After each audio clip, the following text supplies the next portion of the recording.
नमस्कार, Byju's exam prep IAS Hindi platform पर आपका स्वागत है।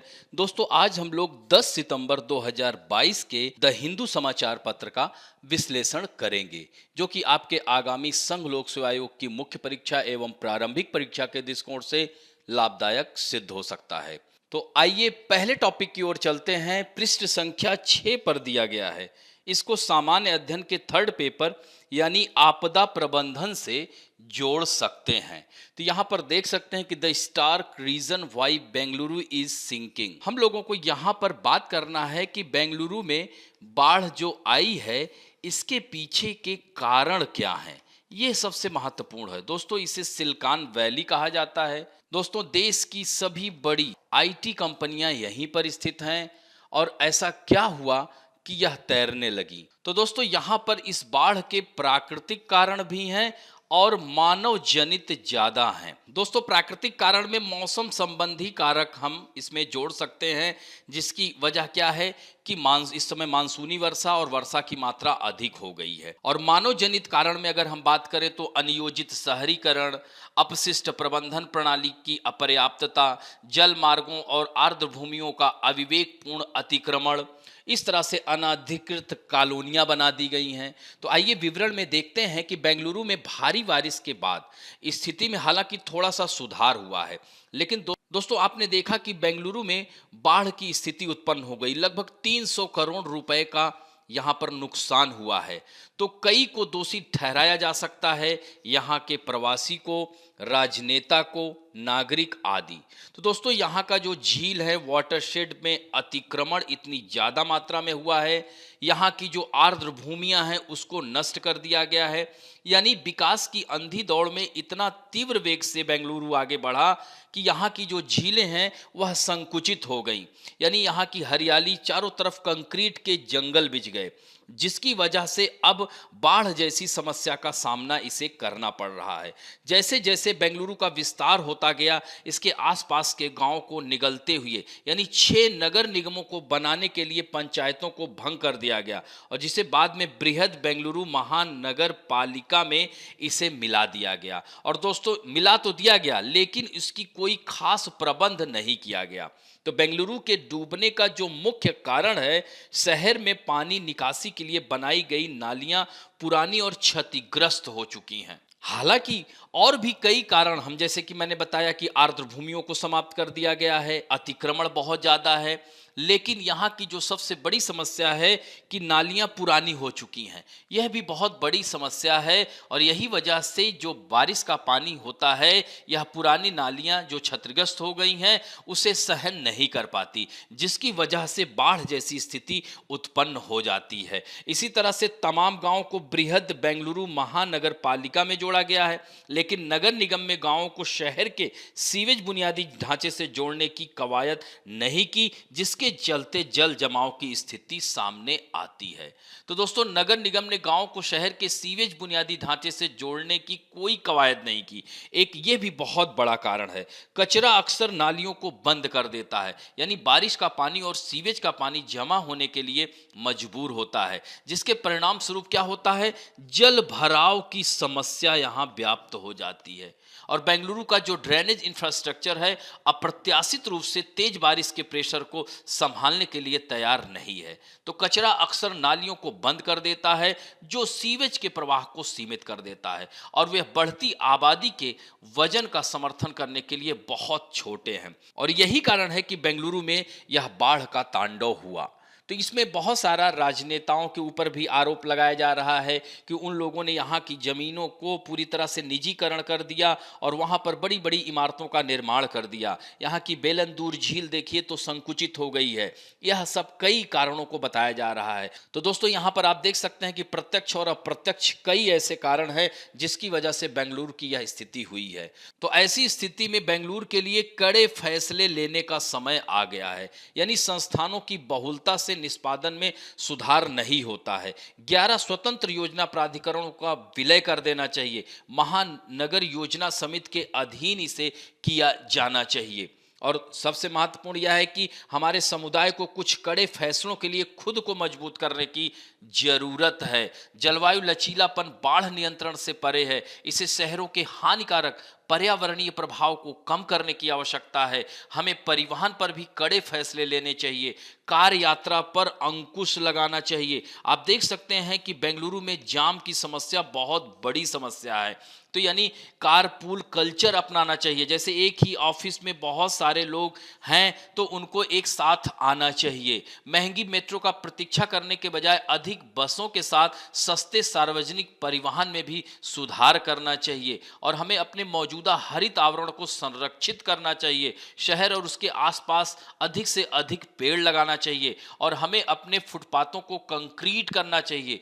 कूड़े को रोकना आवश्यक है। कचरे को अलग करना चाहिए क्योंकि अलग अलग कचरा नालियों को क्या कर रहा है, पूरी तरह से चोक कर देता है। तो सीवेज ट्रीटमेंट प्लांट के परिचालन मानकों को भी लागू करना चाहिए, जैसा कि सिटी सेंटर में 11 किलोमीटर के क्षेत्र में दिखाया गया है। तो इस तरह से जल निकायों को जोड़ने वाले चैनल को बेहतर बनाने के प्रयासों में तेजी लाने की जरूरत है। तो दोस्तों, यह तो रही जो बेंगलुरु की घटना। अब इसको हम, चूंकि आपदा से, यह बाढ़ है तो इसे हम आपदा से जोड़ सकते हैं। और यह बाढ़ एक आपदा है, लेकिन यह शहरी बाढ़ है। तो शहरी बाढ़ क्या होती है कि शहरी क्षेत्रों में बाढ़ दीर्घकालीन वर्षा के कारण, सबसे महत्वपूर्ण यह है कि शहरों में जो बाढ़ आती है लगातार वर्षा की वजह से बाढ़ आती है। तो यह लगातार वर्षा की वजह से जब बाढ़ जैसी स्थिति उत्पन्न हो जाती है, शहरी बाढ़ ग्रामीण बाढ़ से प्रभावित जनसंख्या के परिमाण और आकार दोनों के संदर्भ में भिन्न होते हैं। इसलिए क्योंकि नगरीकरण से बाढ़ का खतरा 3 गुना अधिक बढ़ जाता है, क्योंकि अधिकतम प्रवाह में वृद्धि के बाढ़ अत्यंत शीघ्रता से आती है। और शहरी क्षेत्रों में उच्च जनसंख्या घनत्व के कारण बड़ी संख्या में बाढ़ से लोग प्रभावित होते हैं। तो दोस्तों, शहरी बाढ़ के जो कारण हैं, तो अब इसमें देखिए, बाढ़ के कारण मैंने ऊपर जैसे बताया कि प्राकृतिक कारण और मानव जनित कारण। तो प्राकृतिक कारण क्या है? मौसम संबंधी कारक। तो इसमें जैसे भारी वर्षा, तो बेंगलुरु में क्या हुआ, भारी वर्षा की वजह से यह स्थिति उत्पन्न हुई। इसी तरह से चक्रवाती तूफान, तड़ित झंझा, इन सब से भी निचले इलाके, खासकर शहरी इलाकों में पूरी तरह से जल इतनी ज्यादा मात्रा में हो जाता है कि आवागमन अवरुद्ध हो जाता है। और दोस्तों, जलीय कारक में तटवर्ती प्रवाह प्रणालियों का संजाल, तटीय शहरों में जल निकासी में बाधा उत्पन्न करने वाले उच्च ज्वार की घटनाएं शहरी बाढ़ के लिए महत्वपूर्ण कारक होती हैं। इसी तरह से जलवायु परिवर्तन द्वारा संचालित वर्षा प्रतिरूप में परिवर्तन दिखाई दे रहा है। आप देख सकते हैं कि वर्षा की मात्रा बढ़ रही है। इसके पीछे क्या कारण है? जलवायु परिवर्तन। दोस्तों, आकस्मिक बाढ़ एकाएक, यानी प्रायः अगर देखा जाए जैसे बादल फटने की घटना हो जाती है तो एकाएक बाढ़ जैसी स्थिति उत्पन्न हो जाती है, खासकर उत्तराखंड, हिमाचल प्रदेश के क्षेत्रों में। तो यहाँ पर बेंगलोर में भी आप देख सकते हैं कि लगातार वर्षा हो रही है, जिसकी वजह से यह आकस्मिक बाढ़ का भी रूप ले लेता है। दोस्तों, मानव जनित कारक में क्या है कि अनियोजित शहरीकरण। आपने देखा, मैंने क्या बताया कि यहाँ की जितनी भी आर्द्र भूमियां हैं वह धीरे धीरे नष्ट होती जा रही हैं। झीलों पर लोगों ने मकान बना लिए और झीलों का आकार संकुचित होता जा रहा है। तो प्राकृतिक रूप से जो हमारे पास प्रकृति प्रदत्त वस्तुएं थी उनको हम नष्ट कर दिए, यानी विकास की अंधी दौड़ में इतनी तेजी से आगे बढ़े कि पूरी तरह से शहरीकरण, नगरीकरण इतना तीव्र वेग से बढ़ गया कि यह बाढ़ की समस्या उत्पन्न होने लगी। अपशिष्ट प्रबंधन प्रणाली की कमी है। दोस्तों, घरेलू, वाणिज्यिक और औद्योगिक अपशिष्ट और निर्माण मलबे को उचित संग्रहण और उपचारण के बिना नालियों में इसको डाल दिया जाता है और जल निकासी प्रणाली की क्षमता को कम करने में यह महत्वपूर्ण योगदान देता है, जिसके कारण नालियों में यह कचरा फंस जाता है और बाढ़ जैसी स्थिति उत्पन्न हो जाती है। जल मार्गों और अर्ध भूमियों पर अतिक्रमण, मैंने बताया था कि झीलों, आर्द्र भूमियों को खत्म, संकुचित करते करते वहां पर बड़ी बड़ी इमारतों का निर्माण कर दिया गया है। अनाधिकृत कॉलोनियां, आपने देखा होगा बेंगलुरु में अब तोड़ी जा रही हैं कॉलोनियां। नगरीय जल निकासी की समस्या, पूर्व आपदा योजना की उपेक्षा। दोस्तों, जब पता है कि बेंगलुरु में बारिश ठीक ठाक होती है तो उसके जल निकासी की या इस आपदा से निपटने के लिए पहले से प्रबंधन क्यों नहीं किया गया? सामुदायिक भागीदारी का अभाव है। भारतीय शहरों में नियोजन से लेकर आरोपण के चरणों तक लोगों की भागीदारी का अभाव है और यह मुख्य रूप से सरकारी अधिकारियों, नगर निकायों के सदस्यों की उदासीनता और शहर के लोगों में जागरूकता के अभाव के कारण यह सब समस्याएं उत्पन्न होती हैं। तो दोस्तों, इस तरह से यह कह सकते हैं यह प्राकृतिक कारक है और मानवीय कारक। अब इसके उपाय क्या हो सकते हैं इस आपदा से निपटने के लिए? तो वर्षा का पूर्वानुमान करना। तो दोस्तों, वर्षा का बेहतर पूर्वानुमान अगर किया जाए, हालांकि अब पता चल जाता है, जैसे न्यूज में आ रहा है ना कि आने वाले दिनों में बेंगलोर में भारी वर्षा होगी, तो अब जब यह खबर आ रही है तो हम इससे निपटने के लिए पहले से इंतजाम कर लें। देखिए, आपदा जो प्रबंधन चक्र होता है, तो आपदा पूर्व, आपदा के समय और आपदा के बाद। देखिए दोस्तों, अगर आप लोगों को आपदा प्रबंधन में लिखने के लिए आ जाए प्रश्न, तो आपको यहां पर यही बताना है कि तो आपदा के पूर्व, आपदा के समय और आपदा के बाद। तो ये देख सकते हैं कि आपदा के पूर्व हमने क्या नियोजन किया है। तो आपदा पूर्व नियोजन बहुत आवश्यक होता है। और मान लीजिए कि इस समय बाढ़ की समस्या है, तो ऐसे में सरकार ने क्या व्यवस्था की है इस बाढ़ पीड़ित लोगों को सुरक्षित स्थानों पर पहुंचाने की और उनको खाने पीने की व्यवस्था के लिए। फिर उसके बाद बाढ़ जब चली जाती है तो उसके बाद ढेर सारी समस्याएं आती हैं। तो आपदा पूर्व, आपदा के समय और आपदा के बाद, यह तीन व्यवस्थाएं आवश्यक होती हैं और इस तरह से शहरी बाढ़ का शमन किया जा सकता है। तो स्पंज सिटी मिशन, यानी जैसे चीन का उदाहरण बहुत ही महत्वपूर्ण हो जाता है कि चीन के शहरों के अनुरूप स्पंज शहरों का हमें विकास किया जाना चाहिए।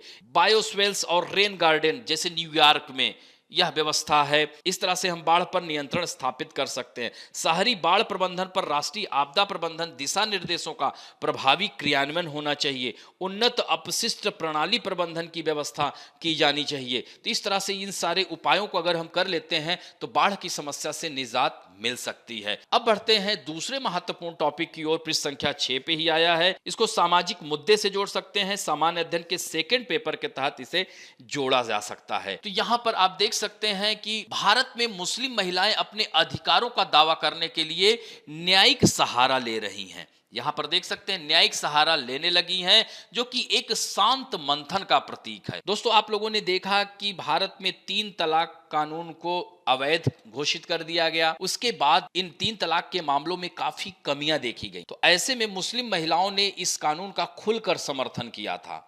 अब मुस्लिम महिलाओं ने तलाके हसन को खत्म करने की तैयारी शुरू कर दी है। क्यों? क्योंकि सुर्खियों में रहा गाजियाबाद की एक महिला द्वारा दायर तलाके हसन याचिका। हालांकि न्यायाधीश ने कहा कि तलाके हसन या तलाक की प्रथा को महीने में एक बार 3 महीने के लिए सुनाया जाना इतना अनुचित नहीं है। तो दोस्तों, मुस्लिम महिलाओं का यही कहना है कि 3 तलाक की तरह भी यह भी महिलाओं के साथ भेदभाव करने वाली प्रथा है। तब ऐसे में अब आपके सामने यही आता है कि यह तलाके हसन है क्या, इसकी क्या प्रक्रिया है। तो दोस्तों, तलाके हसन 3 तलाक की तरह भी यह भी तलाके हसन भी तलाक देने का एक प्रोसेस है, तरीका है। इसमें शादीशुदा मर्द 3 महीने में 3 बार एक निश्चित अंतराल के बाद तलाक बोलकर रिश्ता तोड़ सकता है। तलाक का यह तरीका भी 3 तलाक की तरह एक तरफा ही है और खास बात यह है कि इसमें एक ही बार में 3 तलाक नहीं बोला जाता है। तलाके हसन में शौहर अपनी बीवी को 3 महीने में एक एक करके 3 बार तलाक बोलता है और 3 महीने पूरे होने और आखिरी बार तलाक बोलने पर दोनों के बीच रिश्ता खत्म हो जाता है। तो यह है तलाके हसन। दोस्तों, क्या है तलाके हसन की प्रक्रिया? तो इसमें वही बात की जा रही है कि इसमें 3 बार बोला जाता है, यह ध्यान रखेंगे। और तीसरी बार तलाक बोलने के बाद 3 तलाक की तरह इसमें भी शादी खत्म हो जाती है। अगर इस बीच शौहर और बीवी में सुलह हो गई हो तो तलाक को रद्द भी कर दिया जाता है। तो दोस्तों, इस तरह से यह तलाके हसन की प्रक्रिया है।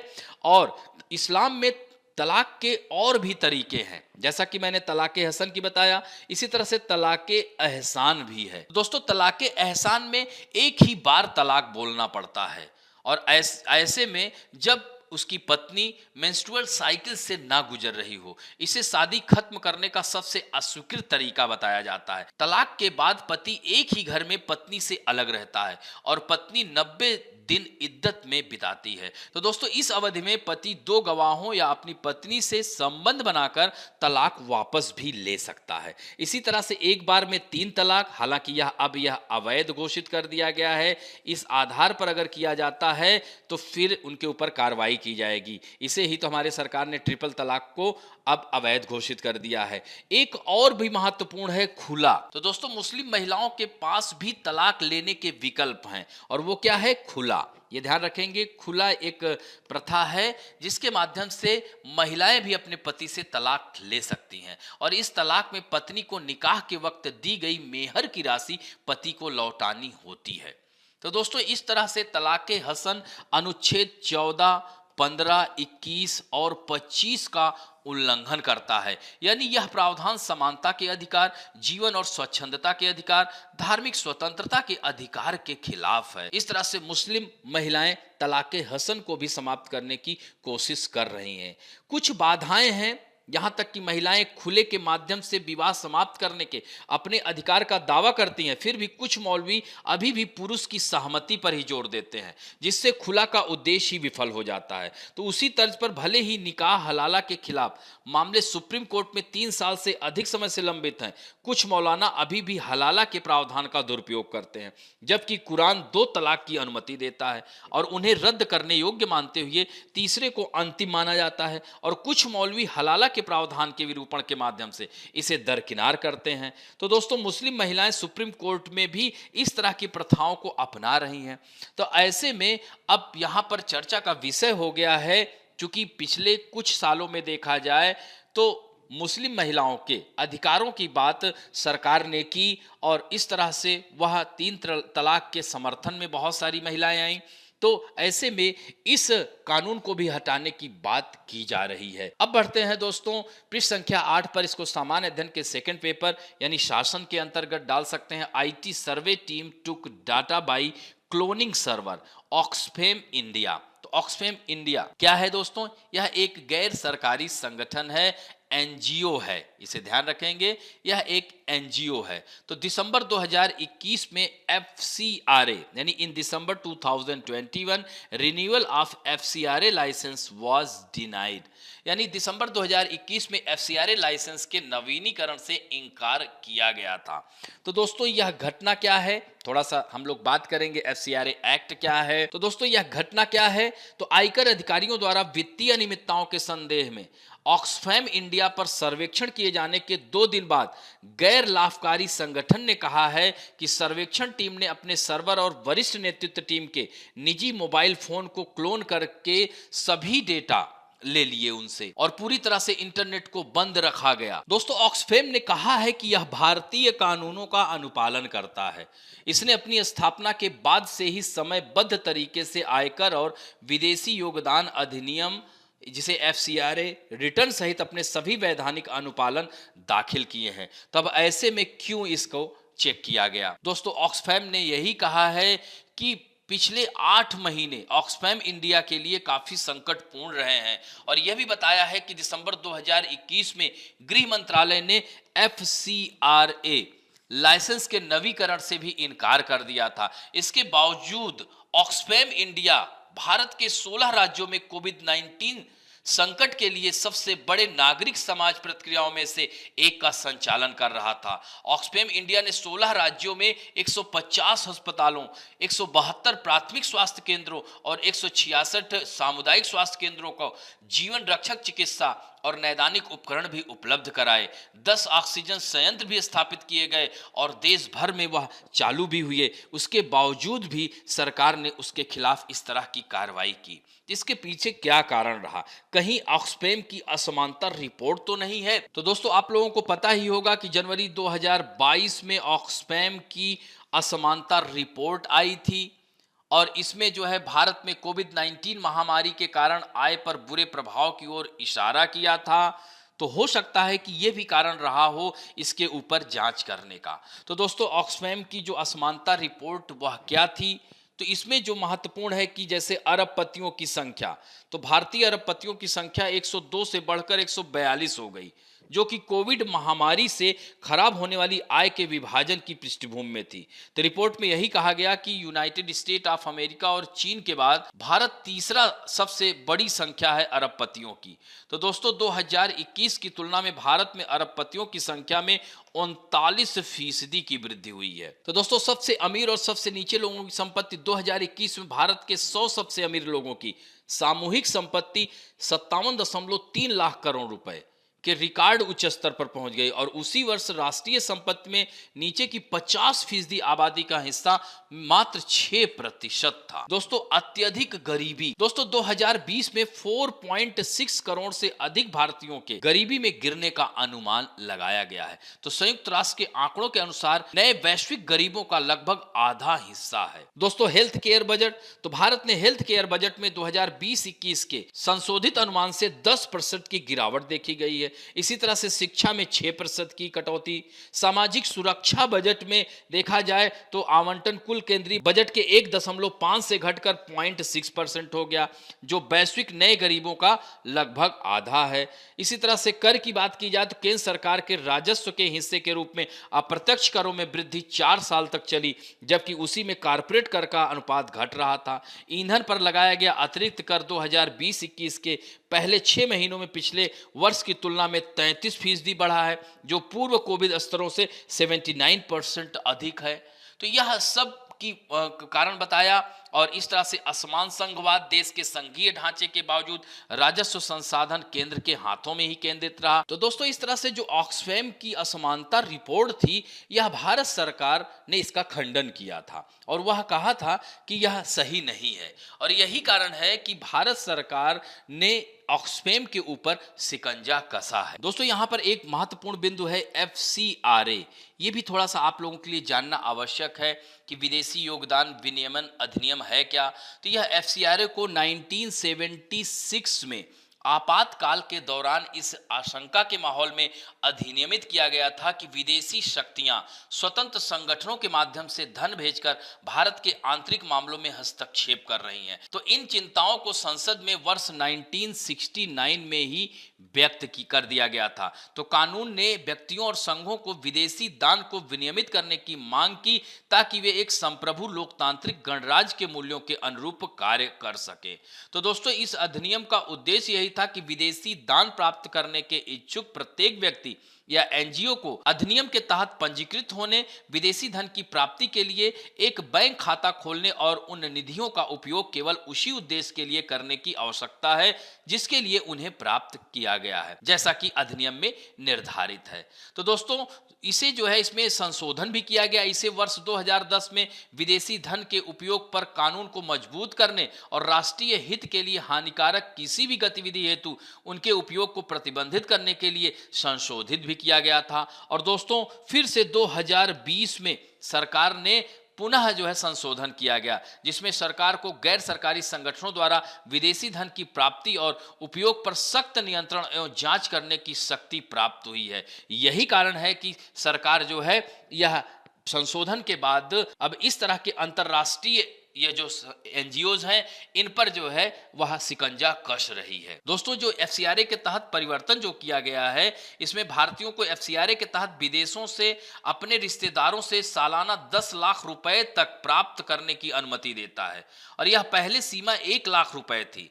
यदि राशि अधिक हो जाती है तो व्यक्ति के पास अब 30 दिन पहले के बजाय सरकार को सूचित करने के लिए 90 दिन का समय होगा और इसने व्यक्तियों और संगठनों या गैर सरकारी संगठनों को धन प्राप्त करने के लिए FCRA के तहत पंजीकरण या पूर्व अनुमति प्राप्त करने के लिए आवेदन हेतु 45 दिन का समय दिया है। पहले यह 30 दिन का समय होता था। तो विदेशी फंड प्राप्त करने वाला संगठन प्रशासनिक उद्देश्यों के लिए इस तरह के फंड का 20% से अधिक उपयोग नहीं कर पाएंगे और वर्ष 2020 से पहले यह सीमा क्या थी, 50% थी। तो दोस्तों FCRA उल्लंघन जो अब कंपाउंडेबल हो गया है, इसमें जो है विदेशी धन की प्राप्ति के बारे में सूचित करने में विफलता, बैंक खाते खोलना, वेबसाइट पर जानकारी देने में विफलता आदि शामिल है। तो कहने का मतलब यही है, इन सब की वजह से चूंकि नए नियम इतने कठोर आ गए हैं जिसकी वजह से सरकार इस तरह के गैर सरकारी सरकारी संगठनों पर वह शिकंजा कस रही है। अब बढ़ते हैं दोस्तों पृष्ठ संख्या 6 पर। सामान्य अध्ययन के थर्ड पेपर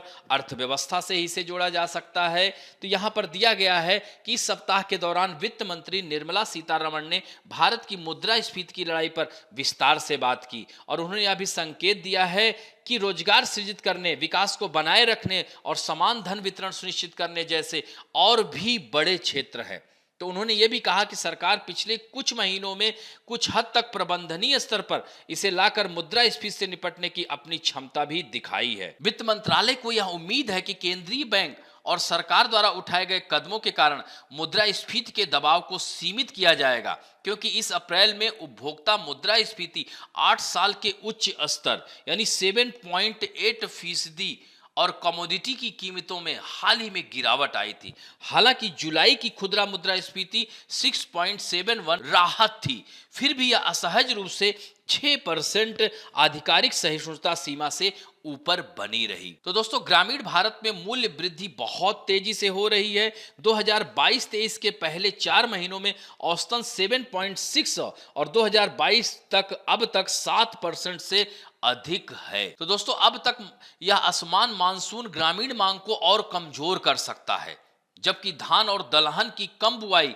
की चिंता हाल के सप्ताहों में उनकी कीमतों में और तेजी ला रही है। तो दोस्तों आरबीआई का मानना है कि भारत में मुद्रास्फीति चरम पर है, लेकिन कमोडिटी की कम लागत के बावजूद कीमतों में नरमी की स्थायित्व के बारे में पूरी तरह से आश्वस्त नहीं है और यह देखते हुए उल्टा जोखिम बना रहता है। तो अगले सप्ताह अगस्त के लिए उपभोक्ता मूल्य सूचकांक मुद्रास्फीति को फिर से 7% के करीब ले जा सकता है और आंशिक रूप से क्योंकि खाद्य मूल्य वृद्धि जो कि सीपीआई का 45% है और जुलाई में 5 महीने के निचले स्तर पर यह गिर गई थी, तो यह फिर से उभर सकता है। तो ऐसे में वित्त मंत्री ने कहा कि केवल ब्याज दरों में बढ़ोतरी जैसे मौद्रिक नीति उपकरण मुद्रास्फीति को नियंत्रित नहीं कर सकते और आरबीआई को अपने विकसित विश्व समकक्षों के साथ सिंक्रोनाइज नहीं करने के लिए कहा। और दोस्तों मुद्रास्फीति को नियंत्रित करने के लिए बहुआयामी दृष्टिकोण पर जोर देना होगा, जिसमें बेहतर रसद,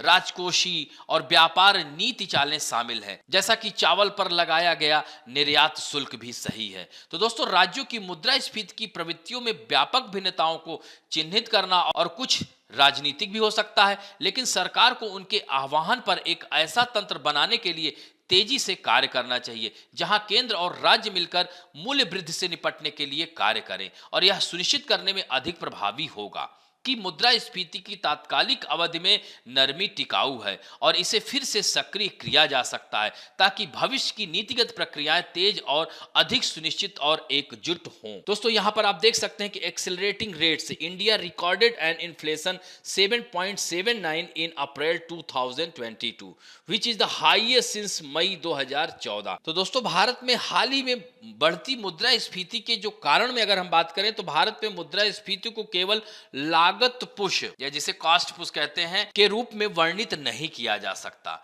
यानी तरलता की प्रचुरता भी एक महत्वपूर्ण कारक है।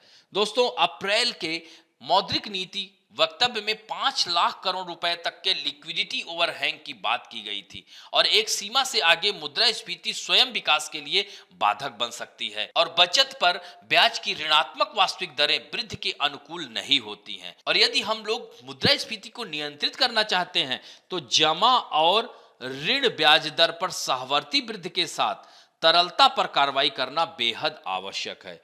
दोस्तों मुद्रास्फीति की उच्च दर मुख्य रूप से कच्चे पेट्रोलियम और प्राकृतिक गैस, खनिज तेल, मूल धातुओं आदि की कीमतों में वृद्धि के कारण है, जैसा कि यूक्रेन रूस युद्ध भी एक बहुत बड़ा कारण हो सकता है। दोस्तों दूसरी ओर खुदरा मुद्रास्फीति मुख्य रूप से तेल और वसा, सब्जियों और प्रोटीन युक्त वस्तुओं जैसे मांस और मछली जैसे आवश्यक खाद्य पदार्थों की बढ़ती कीमतों के कारण बढ़ी है। तो सीपीआई के आंकड़ों के अनुसार मार्च माह में तेल एवं वसा में मुद्रास्फीति बढ़कर 79% हो गई, क्योंकि रूस यूक्रेन युद्ध के कारण उत्पन्न भू राजनीतिक संकट ने खाद्य तेल की कीमतों को उच्च कर दिया। क्योंकि यूक्रेन क्या है, सूरजमुखी तेल का प्रमुख निर्यातक देश है। तो इस तरह से दुनिया भर में कमोडिटी की कीमतों में तेज वृद्धि भारत में मुद्रास्फीति के बढ़ने का एक प्रमुख कारण है। और कुछ महत्वपूर्ण उपभोग्य सामग्रियों के लिए आयात लागत में यह वृद्धि कर रहा है, जिससे मुद्रास्फीति बढ़ती जा रही है। दोस्तों यहीं पर थोड़ा सा रेपो रेट और सीआरआर भी आप लोगों की आवश्यक है। तो रेपो रेट आरबीआई द्वारा तब लिया जाने वाला ब्याज है जब वाणिज्यिक बैंक केंद्रीय बैंक को अपने प्रतिभूतियों को बेचकर उनसे उधार लेते हैं। तो अनिवार्यतः यह आरबीआई द्वारा वसूला जाने वाला ब्याज है जब बैंक उनसे उधार लेते हैं। ठीक वैसे ही जैसे वाणिज्यिक बैंक हमसे कार ऋण या गृह ऋण के लिए ब्याज लेते हैं। और दोस्तों सीआरआर तो नगद आरक्षित अनुपात के अंतर्गत वाणिज्यिक बैंकों को केंद्रीय बैंक के पास जमा राशि की एक निश्चित न्यूनतम राशि आरक्षित रखनी होती है। तो दोस्तों भारत में उच्च मुद्रास्फीति का प्रभाव रेपो रेट यानी इसमें रेपो रेट में से यही अपेक्षा की जाती है कि बैंकिंग प्रणाली में ब्याज दरों में बढ़ोतरी होगी, यानी घर, वाहन और अन्य व्यक्तिगत तथा कारपोरेट ऋणों में मासिक किस्त बढ़ने की संभावना रहती है। तो रेपो रेट में बढ़ोतरी से खपत और मांग पर असर पड़ सकता है। और दोस्तों सीआरआर के संबंध में अगर बात किया जाए तो भारत में उच्च मुद्रास्फीति का प्रभाव, तो यह फंड की लागत इसमें बढ़ जाती है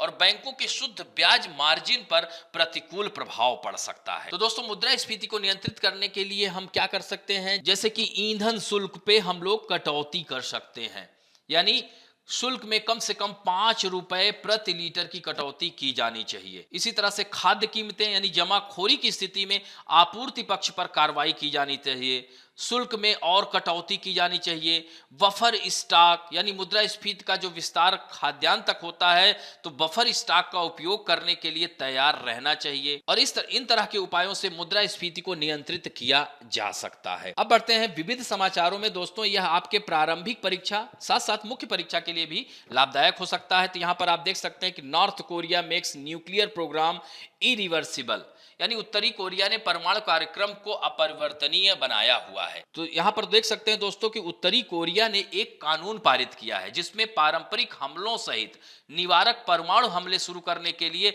अपनी तैयारी की घोषणा की गई है। तो यह कदम प्रभावी रूप से परमाणुकरण वार्ता की संभावनाओं को समाप्त कर देता है। और दोस्तों वहां के जो नेता हैं किम जोंग उन ने कहा है कि परमाणु राज्य के रूप में देश की स्थिति अब भी अपरिवर्तनीय है। और दोस्तों उत्तरी कोरिया ने ऐसे समय में यह घोषणा की है जब उत्तर और दक्षिण के बीच तनाव है, जिसमें प्योंगयांग ने अपने क्षेत्र में कोविड-19 के प्रकोप के लिए सियोल को दोषी ठहराया है। तो इस तरह से इस वर्ष रिकॉर्ड संख्या में उत्तरी कोरिया ने हथियारों का परीक्षण किया है। अब ऐसे में यूनाइटेड स्टेट ऑफ अमेरिका फिर से नाराज हो सकता है। दोस्तों यहां पर मानचित्र में आप देख सकते हैं कि एक तरफ सी ऑफ जापान है, इस तरफ कोरिया बे है, और इधर यह साउथ कोरिया है, इसकी राजधानी है, यह नॉर्थ कोरिया है, इसकी राजधानी प्योंगयांग है। तो इसको मानचित्र के आधार पर भी आप लोग देखिएगा। और दूसरी महत्वपूर्ण खबर है कि Vande Bharat production to begin on October. तो दोस्तों अक्टूबर में शुरू होगा वंदे भारत का प्रोडक्शन। तो दोस्तों यह जो है केंद्रीय मंत्री ने कहा है कि 2023 तक इस तरह से वंदे भारत की 75 ट्रेनों को चलाने का लक्ष्य रखा है। और दोस्तों ट्रायल के दौरान यह 180 किलोमीटर प्रति घंटे की रफ्तार से चलने वाली यह नई ट्रेन मुख्य रूप से चेन्नई के इंटीग्रल कोच फैक्ट्री में बनाई गई है। तो चेन्नई कहाँ है? यहाँ पर है। तो इस तरह से यह दो प्रमुख थे, आज इन्हें ध्यान रखेंगे। और आज के मुख्य परीक्षा अभ्यास प्रश्न की ओर चलते हैं। तो भारत में मुद्रास्फीति को आमतौर पर मांग जनित मुद्रास्फीति नहीं अपितु लागत प्रेरित मुद्रास्फीति के रूप में वर्गीकृत किया जाता है। इन दोनों के बीच के अंतर की पहचान कीजिए और उन कारणों को स्पष्ट कीजिए जिनकी वजह से भारत लागत प्रेरित मुद्रास्फीति का सामना करता है। तो दोस्तों इस तरह से इस प्रश्न को आपको 250 शब्दों में लिखना है और इसे जरूर लिखेंगे। दूसरा प्रश्न है विभिन्न कारणों से भारत में शहरी बाढ़ आम होती जा रही है, इसके कारणों और इस समस्या को कम करने के तरीकों पर विस्तार से चर्चा करें। तो दोस्तों वर्तमान संदर्भ का जिक्र करते हुए यानी बेंगलुरु का जिक्र करते हुए आपको बताना है कि शहरी बाढ़ होती क्या है और इस शहरी बाढ़ के कारण क्या है। तो प्राकृतिक और मानव जनित कारणों को बताते हुए इसके निदान के बारे में यानी इस आपदा शमन के बारे में, इस शहरी बाढ़ के शमन के बारे में आपको बताना है। दोस्तों इन सब के साथ साथ दो महत्वपूर्ण प्रश्न आपको दे रहे हैं, इनका उत्तर जरूर दीजिएगा। पहला प्रश्न है मानव विकास सूचकांक क्या है और यह कितने बुनियादी आयामों पर मानव विकास को मापता है और भारत की स्थिति मानव विकास सूचकांक में क्या है। दूसरा प्रश्न है निक्षय मित्र पोर्टल क्या है? इस समय यह चर्चा में है। इन दोनों प्रश्नों के उत्तर को आप लोग जरूर दीजिएगा। तो इस तरह से आज का अंक यहीं समाप्त करते हैं। आशा करता हूं कि आज का वीडियो आप लोगों को अच्छा लगेगा, और यदि अच्छा लगे तो प्लीज लाइक, शेयर, सब्सक्राइब और बेल आइकन दबाना ना भूलें। धन्यवाद।